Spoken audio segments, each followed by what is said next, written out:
자, 이어서 합시다. 자, 앵글 어택 제가 많이 했는데 뭔지 알죠? 공격각 이렇게 번역하시면 안 됩니다. 그러니까 바람을 받는 각이라는 뜻이에요. 우리가 그리스인가의 알파, 베타, 가마에서 비행기는 뭐든지 보통 처음에 나옵니다. 에어라 할 때도 A고, 그래서 A 또는 알파예요. 저희는 A를 좋아합니다. 그 다음에 에스펙트 레이, 이것도 A도 좋아하네. 이거는 근데 이 A하고 헷갈리면 그냥 우리가 하고 R하고 붙여가지고 이렇게 에스펙트 레이시오, 바운더리는 경계층이라 그래서 이 비행기 표면에 점성력이 중요한 공간을 이야기합니다. 그러고 보니까 저희는 참 A를 좋아하네요. 자, 그 다음에 라미나가 있고 터블런트가 있고, 라미나는 이제 잘 정렬돼서 움직이는 거고 터블은 와글와글 하는 겁니다. 그 다음에 그 중간에 천역이라는 트랜지션을 그러고, 서큘레이션은 것은 비행기 날개 주위에 빙빙 도는 흐름이라는 뜻이고, 컨트롤 서피스는 조정면, 다운워시는 비행기 주위에 내립바람, 비행기의 밀도가 변하지 않는 경우에는 비점성이라 그러죠. 비압축성이라 그러고요. 점성력이 중요하지 않는 것을 비점성이라 그러고, 회전을 없는 것을 비회전이라 그러는데, 이것 좀 여러분들이 회전하지 않는 유체가 어디 있습니까? 지금 제가 설명하는 거 잘 듣고 앞으로는 절대로 까먹지 말기 바랍니다. 여러분들이 놀이공원에 가면 애들 태워가지고 이제 여기 애가 앉아 있어요. 빙빙 풍차 같은 게 돌죠. 이거 어떻게 돕니까? 이렇게 돌죠, 그치? 이렇게 해서 신나게 하면 멀리 보이고 이렇게 하면 작게 보이잖아요. 근데 만약에 내가 그거를 디자인을 그렇게 안 하고 위에 있을 때는 이렇게 돼 있는데 이렇게 돼 버리면은 어떤 일이 생깁니까? 여러분들 여기까지 있을 때는 붙들어서 안 떨어지고 막 버티다가 여기는 폭 떨어지겠죠? 이 두 개의 차이점을 제가 이야기하는 겁니다. 자, 요렇게 도는 거를 이 로테이션이라고 그래요. 사실 도노지만은 제대로 도는 게 아니잖아요. 이렇게 도는 거. 요거는 회전이에요. 그럼 점성이 있으면 유체는 이렇게 돌고, 점성이 없으면 이렇게 돈다는 뜻입니다. 자, 이해가시죠? 잘 한번 생각해 보시기 바랍니다. 근데 그게 여러분들이 이 리프트를 계산할 때는 굳이 점성을 생각할 필요가 없어서 그래요. 자, 서브소닉은 서브웨이 같이 소닉 밑에라는 뜻이에요. 암속, 슈퍼소닉. 제가 연구하는 분야 중에 희박기체 약학은 그건 뭐라 그러는지 아세요? 슈퍼 에어로다이나믹스라 그럽니다. 하여튼 슈퍼를 또 저희는 되게 좋아합니다. 세퍼레이션 방리, 반대면은 어태치라 해요. 시뮬레이터는 상사성입니다. 붕어빵. 비행기 조그만 거 만들어서 뭘 측정했는데 실제 비행기하고 이제 따져봐야 되겠죠. 스테빌리티, 안정성, 스태그네이션 포인트 정착점이라 그래서 공기가 속도가 제로되는, 근데 공기가 움직이는 에너지가 있으니까 정착점에서 어떤 일이 생깁니까? 갖고 있던 운동 에너지를 전부 다 이제 압력이나 열 에너지로 바꿔요. 거기서는 떳떳합니다. 스톨, 이제 아까 그랬죠. 실속이라 그랬죠. 좋은 말인지는 모르겠는데, 아까 F1 주위에 바람각이 커지면은 공기 흐름이 부착되어 있지 못하고 떨어지면은 갑자기 속도를 잃어버리게 돼요. 비행기 이제 똑같은 이제 추력을 가다가 양력이 팍 떨어지고 하여튼 문제가 생깁니다. 항력이 커져서, 그러니까 그 비행기 날개 주위에 공기 흐름이 비행기 표면으로부터 떨어지는 순간 여러 일이 생기는데, 조종사 입장에서 봤을 때 갑자기 속도가 늦어지는 거예요. 이제 그렇게 생각하시면 됩니다. 그 다음에 스테디라는 것은 시간에 대해서 변화가 없는 거, 유선, 씬 F4L, F4L이라는 것 자체가 씬 하단을 의미를 갖고 있다 그랬어요. 트랜스라는 것은 암속과 첨속을 결체 없이 있다는 것이고, 트림, 우리 밥 먹고 나면 트림하죠. 그 뭡니까? 위장을 조절을 하는 거잖아요. 그러니까 비행기에서는 모멘트가 제로가 되게 돼서 내 원래 상태로 그냥 있는 걸 뜻하는 겁니다. 졸리죠. 트림 되면은. 그래서 안정한 상태가 되고, 언스테디는 스테디 반대말, 포텍스라는 건 회전인데, 이렇게 실제로 회전하지 않은 것 같지만 회전하는 게 있다 그랬어요. 그걸 보텍스입니다. 그래서 이 보텍스는 점성이 상관이 없는 회전하는 거고, 점성이 있으면서 회전하는 그 정도를 보티스트라고 그래요. 와도라 그래요. 조금 복잡하죠. 근데 그런 게 있는가 보다 생각하시면 돼요. 웨이크는 후류, 그 다음에 웨이브라는 웨이브입니다. 자, 윈드 터널은 여러분들이 이렇게 생겼죠? 이렇게 생겨서 인위적으로 바람을 만들어서 누가 처음 생각했죠? 다빈치가 있습니다. 모터를 가지고 선풍기를 바람을 이제 일으킵니다. 빙빙 돌아요.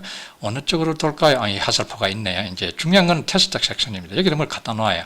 그럼 이렇게 왔다가 왜 확장을 시켰냐면은 공기도 살짝 좀 놀게 해줘야 진작 힘쓸 때 이제 좀 잘 정리돼서 이제 불만스럽지 않고 잘 지나갑니다. 그렇게 해서 스크린도 달고 방향 바꿀 때 베인드 해서 공기 질을 좋게 한 다음에 지나가게 하는 것이죠. 이건 이제 클로즈드 로우 스피드.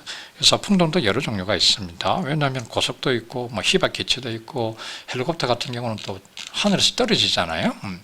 그래서 그래서 근데 윈드 터널은 항상 저 사이즈 자체가 뭐 보잉 747이 들어갈 만큼 할 수는 없잖아요. 여러분들 이제 풍동을 비행기가 이렇게 있으면은 그 연동을 하려고 그러면 최소한 제가 지금 하는 그림만큼 커야 돼요. 이만한 모델을 넣으려고 그러면은 이렇게 좀 커야 됩니다.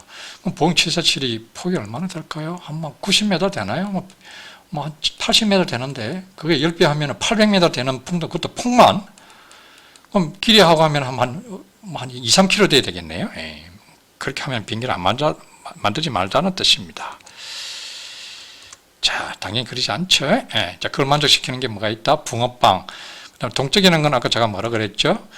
갑자기 뒤로 가버렸네요. 자, VIP라 그랬어요. VIP, 비스코스.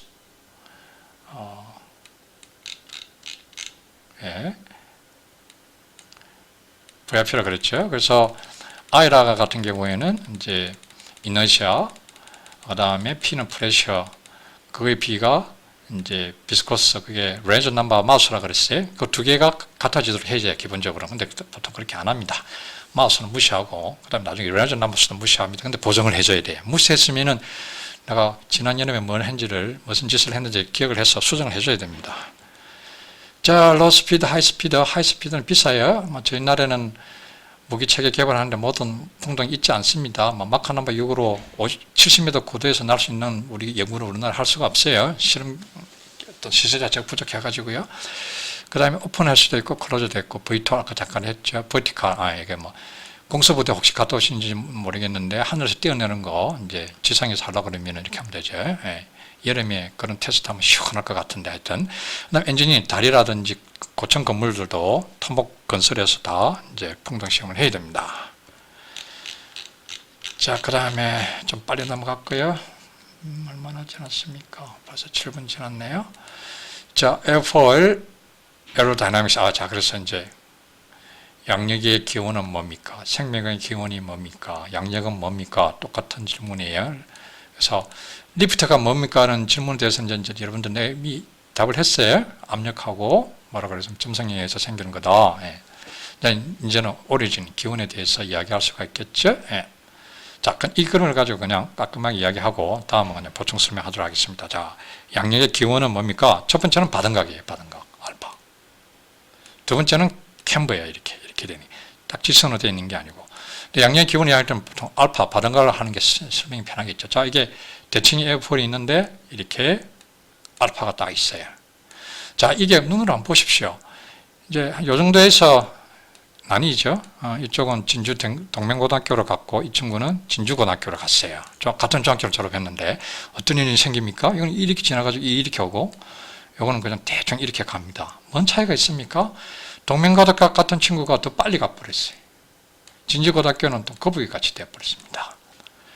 그 다음에 이와 같이 올라갔다가 다시 내려옵니다. 동명고등학교 같은 친구 인생사가 조금 좀 복잡하네요.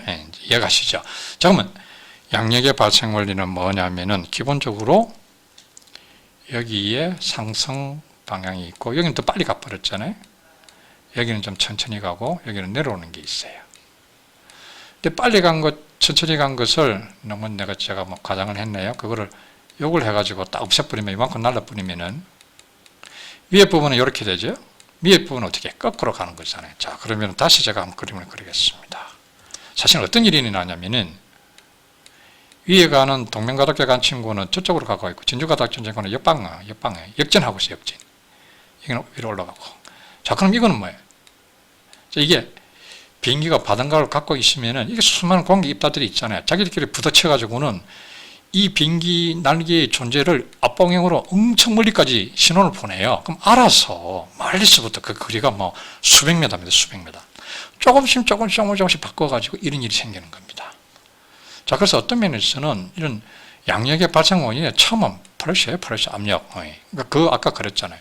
수많은 이 입자들이 서로 어떤 물체가 있는 그 신호를 보내는 게 어떤 면에서는 압력을 가지고 먼저 보냅니다. 그럼 그 압력에 따라 변화를 주기 위해서 뭐가 또 따라 바뀌어줘야 돼요. 속도가 따라줘야 될 거 아닙니까? 그래서 V가 바뀌기 시작하는 거예요. 이런 식으로 바뀌기 시작합니다. 자, 다시 이야기합니다. 이런 식으로 설명한 이야기를 여러분들 별로 못 들어봤을 거예요. 저도 이 공부 많이 했습니다. 지난 20년간의 노하우입니다.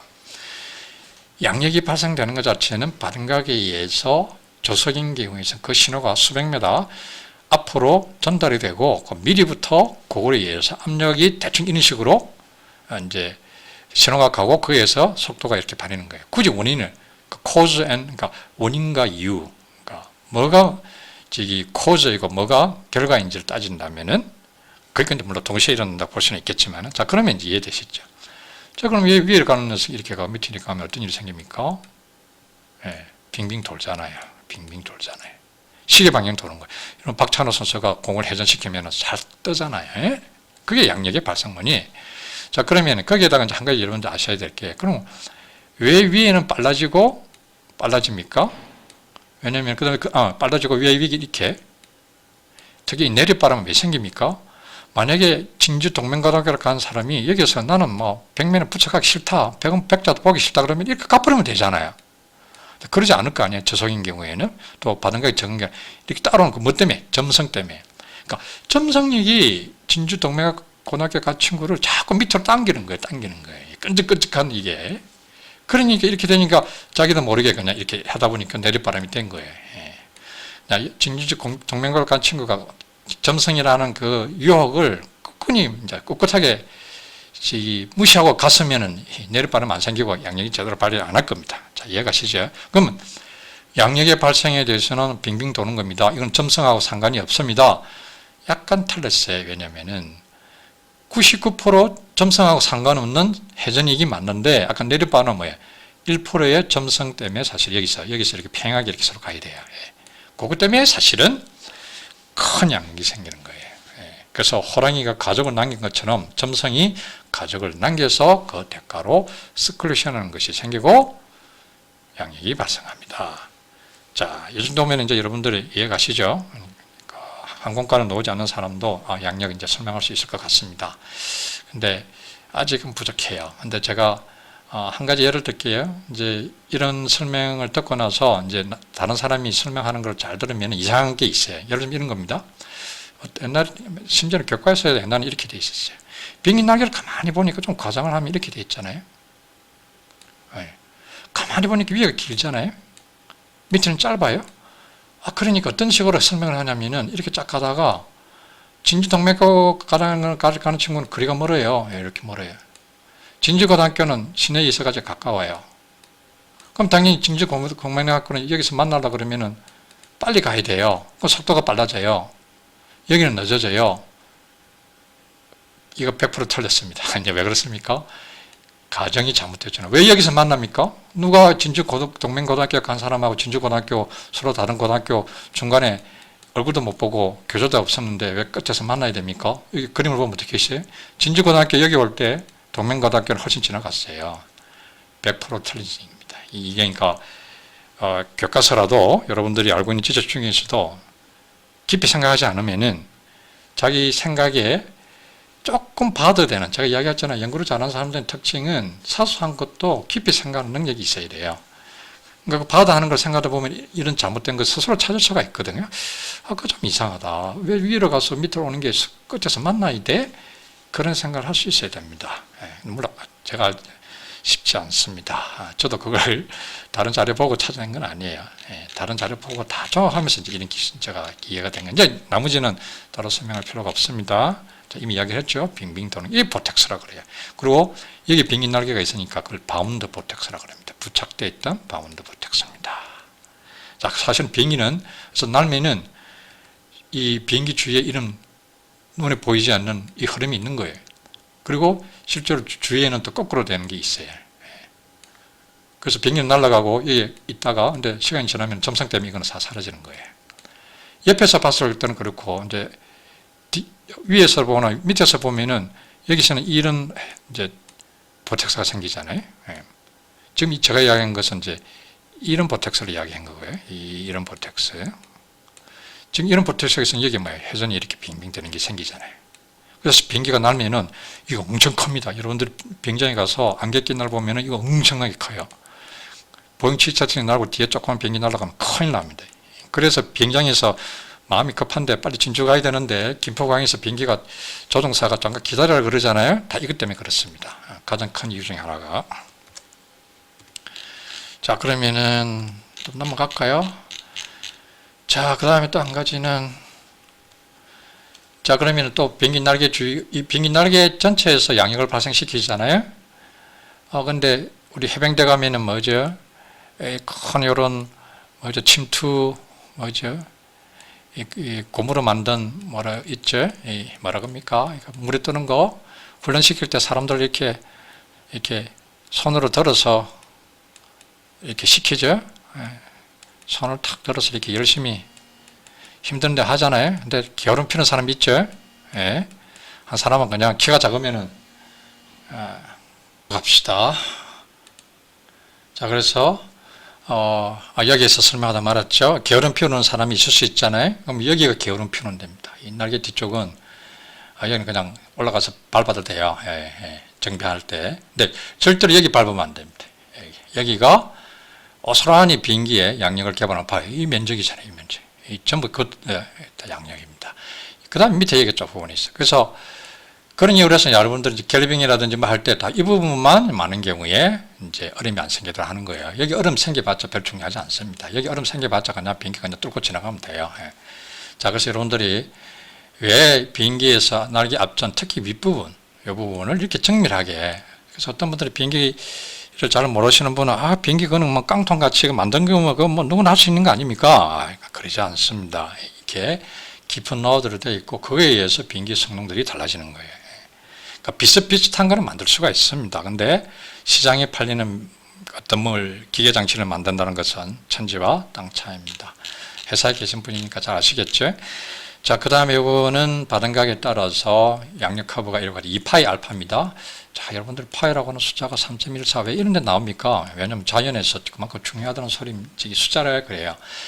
인간이 만든 숫자 중에서 제가 항상 이야기하는데 가장 중요한 숫자는 이겁니다. 2.7 지수함수죠. I, 세타. 이게 인간이 만든 가장 아름다운 공식이라 그래요. 수학자들이. 코사인 세타 플러스 I 사인 세타가 되죠. 자, 여러분들 세타 대신에 파이 간다고 말하면 어떻게 됩니까? 코사인 파이는 뭐, 이게, 마이너스 1이 되나요? 이렇게 되면 이렇게 되죠. 그럼 이 파이가 있잖아요. 그래서 2하고 파이도 사실 연관이 있는 숫자라는 뜻이에요. 자, 그러니까 2라는 것은 자연에 있는 어떤 분포라는 것이 1입니다. 그래서 자연하고 관련이 있는 거예요. 그냥 숫자가 나온 게 아닙니다. 자, 이렇게 보시면 될 것 같고요. 자, 그 다음에 한 가지는 이와 같이, 뭐냐면은 이번에는 이 플랩이라고 하는 것 자체는 동일 바등각에 대해서 이 양력선 커브를 쫙 위로 올립니다. 올리고. 그 다음에 슬래시라는 것은 이 실속이 일어나는, 여기서는 비행을 할 수 없거든요. 쫙 올립니다. 그러니까 여기서도 비행을 할 수 있는 것이죠. 자, 그래서 비행기가 날개가 이렇게 있으면은 이제 이륙하거나 착륙할 때 앞에 쫙 늘어뜨려서 비행기 날개를 키우는 거고요. 여기도 뒤에 이제 플랩을 만들어 가지고 이거는 바등각을 키우는 거예요. 자, 그래서 플랩은 기본적으로 바등각을 키우고 요거는 날개 자체를 키우는 거예요. 그래서 이렇게 해서 우리가 순항할 때는 이제 이런 날개를 키우거나 바등각이 높일 필요가 없거든요. 자, 그래서 바등각이 크면은 기본적으로 또 항력도 커지니까 순항할 때는 가장 적은 에너지로 원하는 목적지 가는 게 중요하잖아요. 자, 그 다음에 이제 그 힘들을 이와 같이, 아까는 분포 과정이었습니다. 근데 이제 해석할 때는 이제 분포 과정은 너무 복잡하죠? 자, 그래서 이와 같이, 근데 모멘트 중심에 따라서 리딩 엣지, 그 다음에 공력 중심은 4분의 1 지점입니다. 쿼터, 미국 동전이 쿼터라 그러죠? 4분의 1 지점입니다. 리프트, 드래그, 모멘트. 근데 어느 순간, 한 절반 정도 안에서는 압력 중심이라 그래서 모멘트가 사라지는 데 있어요. 그걸 이제 압력 중심이라 그럽니다. 공력 중심은 뭐냐면은 바등각을 변화시키더라도 이 모멘트 자체 값이 변하지 않는 거예요. 모멘트 값이 제로인 것은 압력 중심이라고 하고 그 값 자체가 변하지 않는 것은 다릅니다. 근데 주로 비행기 스테빌리티에서는 이게 중요합니다. 그래서 공력 중심이 중요하다. 근데 미스일 같은 경우는 이제 캠버가 없는 행성이기 때문에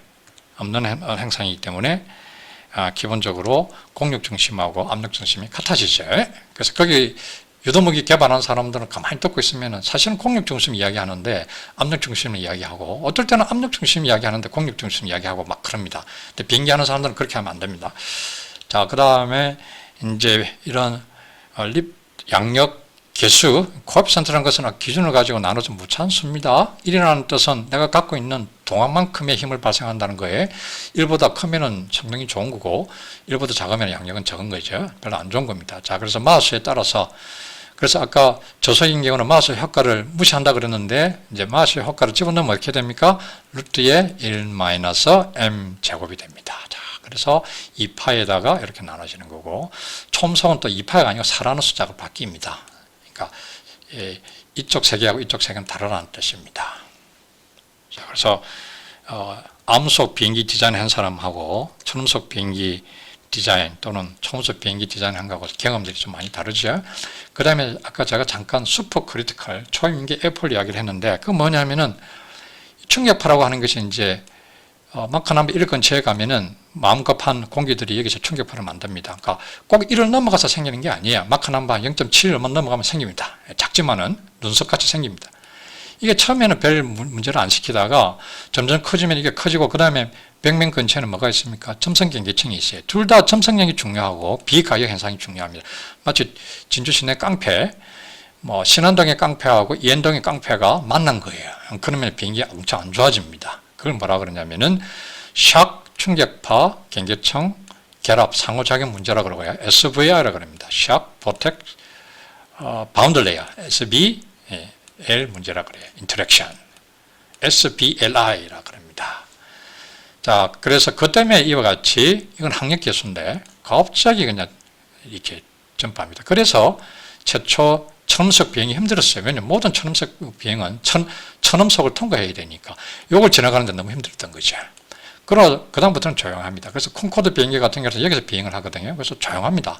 저는 안 타봤지만 TV 보니까 조용하다 그래요. 천음속 비행기, 보잉 747보다 더 조용하다 그럽니다.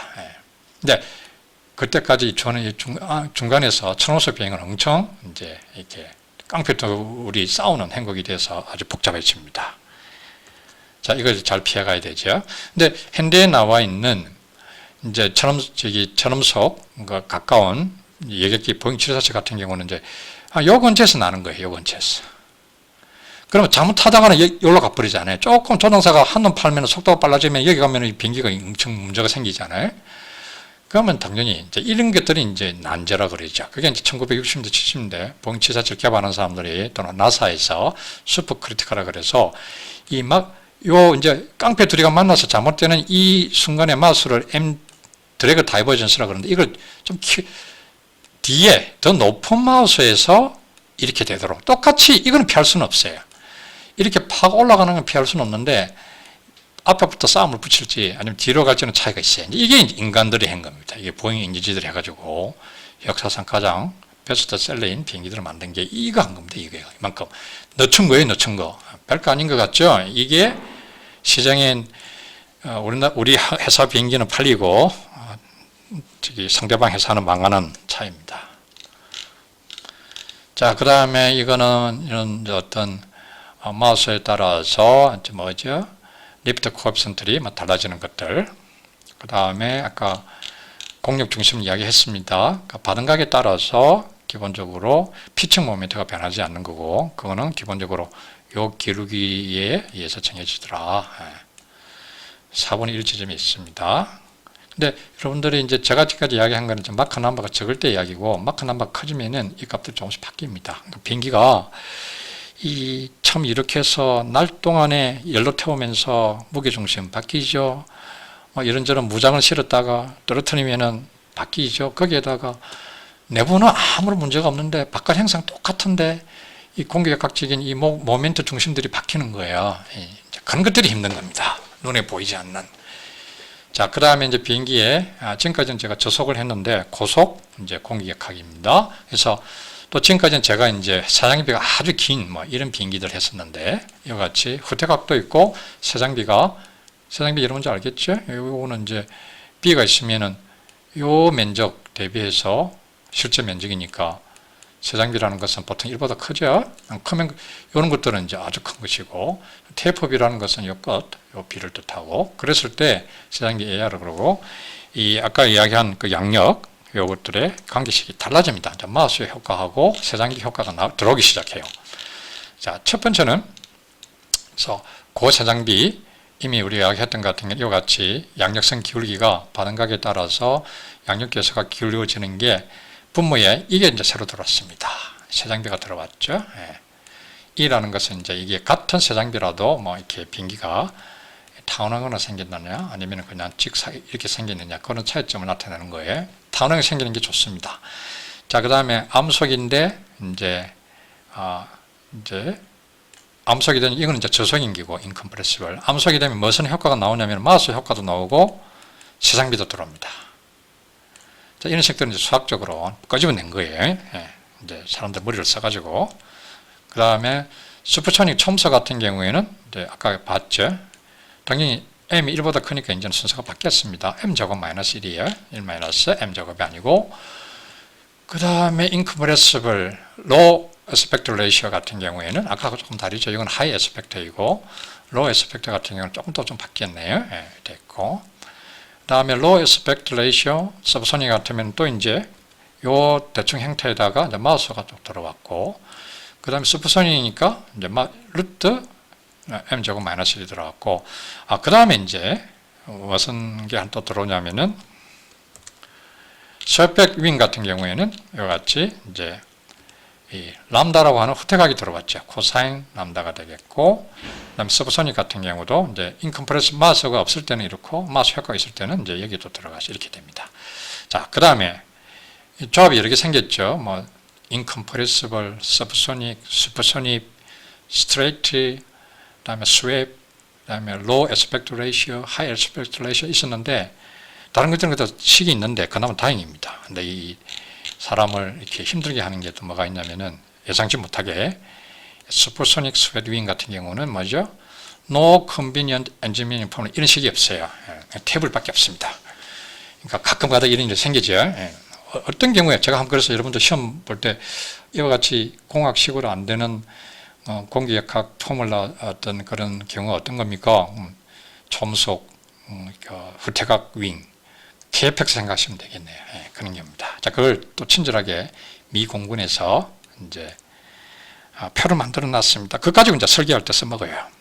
물론 좀 더 정밀한 것도 있겠지만 간단하게는 그렇습니다. 자, 이건 별거 아닙니다. 식 자체는 뭐가 있습니까? 람다라고 하는 후퇴각이 쭉, 이게 이제 인풋이죠. 인풋에다가 우리가 알고자 하는 것이 CN이라는 건 수정력이고, 알파라는 것은 이제 특정 알파 기울기인 거죠. 근데 D알파분의 DCN 되는 것이고, 행상이 이게 주어져. 그 다음에 행상, 이런 행상이냐? 좀 다르죠. 다르죠. 그런 행상일 때, 그 다음에 또 하나 인풋이 뭐야? 람다, TFB죠. TFB가 이거는, 이게 끝에 뭐가 없잖아요. 제로고, TFB가 있을 때. 자, 그래서 후퇴각, TFB, 그 다음에 형상이 있을 때 뭘 하고 싶었냐면은 공력계수 CN 알파고, 그 다음에 어떨 때 베타 안에 이제 마우스가 들어앉아 있어요. 자, 그래서 인풋은, 자, 그래서 이제 인풋은 뭐가 됩니까? 람다, 대문자 람다, 소문자 람다, 마스.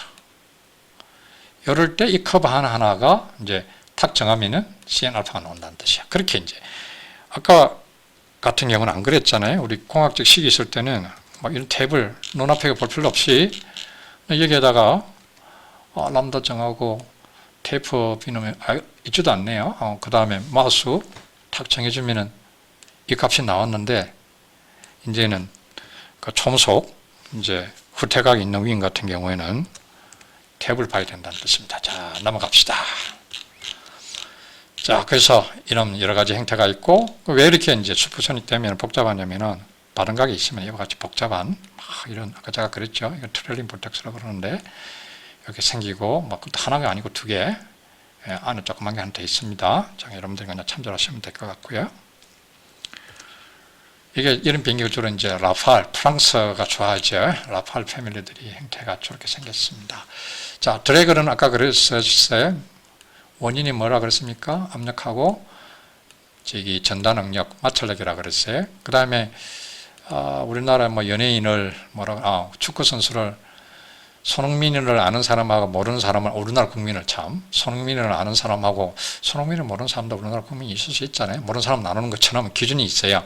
그러면 드래그도 마찬가지로 파레토 드래그, 기본적으로는 인듀스드 드래그하고 인듀스가 아닌 드래그 이렇게 나눕니다. 가장 큰 거. 여러분들 처음 들어볼 거예요. 드래그 그러면 마찰 항력, 압력 저항 이야기할 텐데 왜 제가 인듀스하고 드래그 나머지를 나누냐면 이게 인듀스 드래그가 비행기 시작 그만큼 중요하다는 뜻입니다. 그러니까 인듀스 드래그는 뭐냐면은 기본적으로 비행기 날개가 이렇게 있으면은 원래 이제 이렇게 바람이 이렇게 불고 오면은 이제 비행을 이렇게 하게 되면은 그게 이제 수직한 방향으로 이제 이게 수직이라 그래 봐요. 양력이 생길 거잖아요. 그런데 이렇게 점성역에서 지나가면서 이쪽에 이렇게 내리바람이 생기잖아요.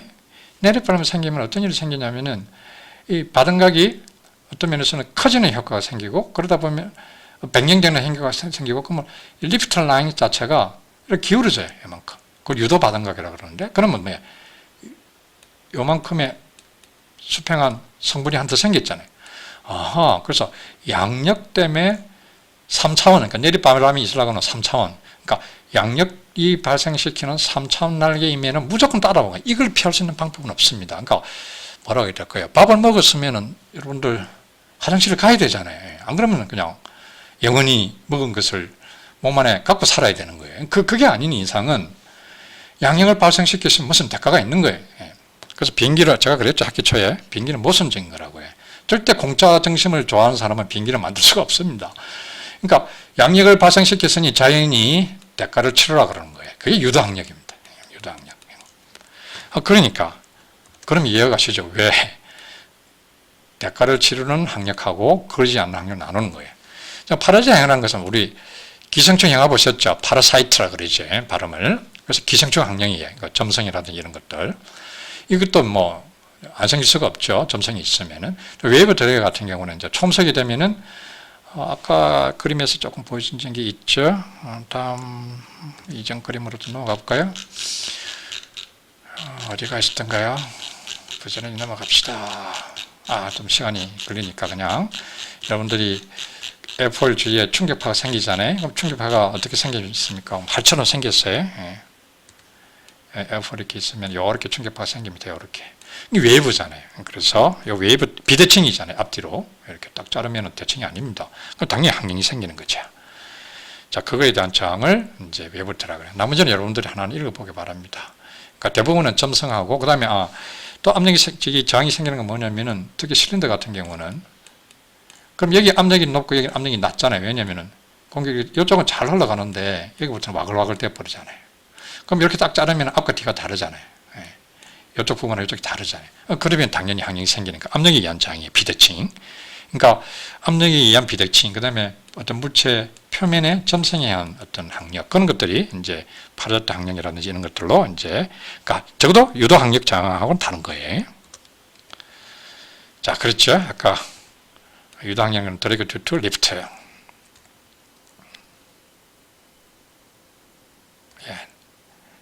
넘어가실까요? 자, 그래서 어떤 드래그 같은 경우를 이와 같이 이제 바등각에 따라서 하나는 리프트고 하나는 드래그를 가진 드래그 폴러 같은 것이죠. 이제 바등각에 따라서 어떻게 되는지를 이제 여기가 바등각 저를 때겠네요. 예를 들자면은 이제 드래그가 가장 작은 상태의 이제 어떤 비행 상태이고 여기는 이제 드래그가 좀 큰 상태의 비행 상태입니다. 그러면 이런 큰 촘속 비행기 같은 경우는 봐봐요. 이 드래그 리프트가 크기 때문에 중요한 거예요. 크기 때문에. 이게 여기 같으면 절반을 차지합니다. 이게 자동차하고 비행기의 다른 거예요. 양력은 그냥 뭐 당연히 아는 거고 항력도 이와 같이, 그리고 그거는 이와 같이 전체적인 큰 모양이 중요한 거예요. 나머지 이런 것은 사소한 거는 기생충 항력은 폭탄 달고 날개 찢은 거 이런 것들이 중요한 거고, 근데 이 부분은 유도 항력에 의한 리프트 드래그 같은 경우는 이런 그러니까 비행기 대충 만들면 안 되는 겁니다. 그러니까 대충 왜냐면 이 행성이라는 것은 무한계의 가능성 중에서 이렇게 만들든지 아니면은 뭐 한 번 더 뽀짝했다가 뭐 이렇게 만들고 다시 이렇게 비행기를 만들든 무한계의 가능성이 있잖아요. 그 중에 요걸 다 만족시키도록 해야 된다는 뜻입니다. 이해가시죠? 네. 아까 이야기했죠. 샥 바운더리 인터랙션에 대해서 신안동의 깡패하고 저기 평구동의 깡패가 만나서 이렇게 오는 거라 그랬어요. 자, 그래서 여기 아까 드래그 다이버전스 요걸 넣쳐놓은 거라 그랬어요. 이렇게 만들면은 여러분들이 이제 그 회사에서 퇴직해도 됩니다. 워낙 회사에다가 기여를 많이 해서 그냥 10년간 20년간 월만 받고 이제 계시다가 퇴직하셔도 돼요. 그게 이제 실제 보잉에 쓰이시던 일입니다. 예, 이게 이제 기본 개념이 아까처럼 슈퍼 크리티컬 에어폴이고 에어리아 룰. 그러니까 이런 앞에서 봤을 때 면적 분포를 스무스하게 한 거예요. 이렇게 이 토탈 되는 거를 예를 들자면 이렇게 약간 이렇게 한 거예요. 예. 그렇게 했더니 그냥 퇴직하라 그러네. 너무 기여를 많이 했어. 왜? 프로토타입에서 학력을 이만큼 줄였습니다. 이것 때문에 집에 가라 그러는 거예요. 돈만 받으면서. 예. 여기 이 나왔네요. 이렇게 한 거예요. 자, 그래서 세상에 역사를 바꾸는 이런 업적들이 멀리 있는 거 아닙니다. 처음 하면 돼요. 여러분들이. 자, 그 다음에 여기 아까하고 비슷하죠. 비행 상태에 따라서 또 드래그 컴포넌트들이 달라집니다. 0.84 할 때일 때는 아까 리프트 팁 유도항력이 있었고, 테이크업 할 때는 리프트 팁은 더 커지고, 자, 그러면 크루즈, 제법 빠른 속도에서도 리프트 팁 드래그가 중요하고, 유도항력.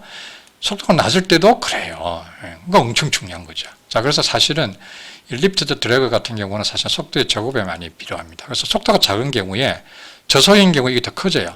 파라슈트 드래그는 속도의 제곱이 필요합니다. 그래서 그림을 나타내면은 이 유도 항력 같은 게 이렇게 속도에 대해서 줄어들고 파라슈트 기생충 항력은 이렇게 됩니다. 그래서 그게 최소가 되는 이 지점에서 여러분들이 속도를 정하는 거예요. 이 속도를. 여기 기생충 항력, 이게 유도 항력이에요. 그러니까 당연히 속도가 낮을 때 이게 훨씬 큽니다.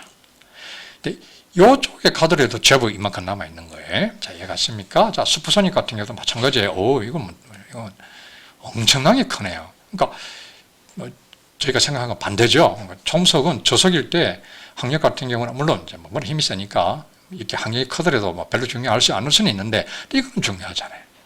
자, 그래서 초음속 비행을 할 때도 유도 항력이 이렇게 큰 차이를 이제 큰 비율을 하고 있더라. 그래서 그건 이런 걸 해보기 전에는 알 수가 없는 겁니다. 자, 아까 드래그 풀라는 것을 제가 이야기했었죠. 요거는 또 이것만 해도 시간이 너무 많이 걸려가지고 이건 다음 시간에 하고 아마 다음 시간에는 아마 제가 카이를 방문해서 설명하고 또는 이런 녹음한 거 먼저 알려주고 잠깐 얼굴 보고 이제 여러분들 테스트를 하든 안 하든 그렇게 해서 아니면은 만나는 것도 안 된다 그러면은 제가 이제 또 과제를 내서 이제 여러분들 이메일로 제출하는 식으로 하도록 하겠습니다. 그건 제가 6월달 정도에 또는 5월 말 정도에 알려드리도록 하겠습니다. 자, 좋은 하루 되기 바랍니다.